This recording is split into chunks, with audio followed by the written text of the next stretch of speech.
নিজের মিডিয়া সাম্রাজ্যের পুরো নিয়ন্ত্রণ বড় ছেলের হাতে দেওয়ার জন্য রুপার্ট মারডকের করা আবেদন নাকচ করেছে নেভাডার আদালত।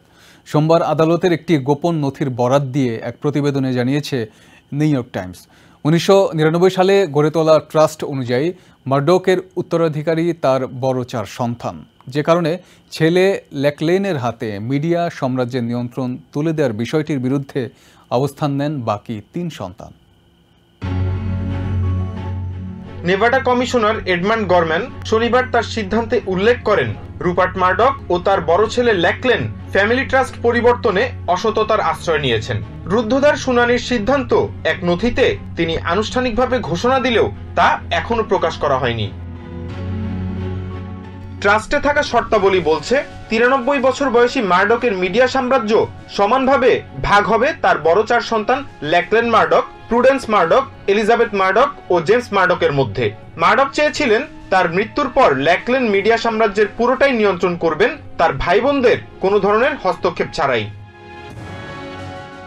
ফক্স নিউজের প্যারেন্ট কোম্পানি ফক্স কর্প ও নিউজ কর্পের প্রধান ল্যাকলেন সবসময়ই রাজনৈতিক অবস্থানের দিক দিয়ে তার অন্য ভাই বোনদের চেয়ে কিছুটা রক্ষণশীল অবস্থান বজায় রাখেন।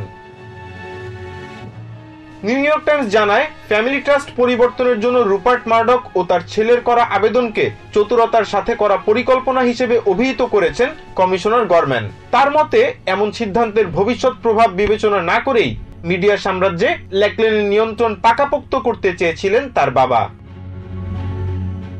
রুপার্ট মারডকের এক আইনজীবী এর পরিপ্রেক্ষিতে জানান, তারা এমন রায়ে অসন্তুষ্ট এবং এর বিরুদ্ধে তারা আপিল করবেন। তবে এ বিষয়ে এখনো কোনো মন্তব্য করেননি ল্যাকলেন। আশিকুল মাওলা আদর, টিভিএন 24 নিউজ ডেস্ক।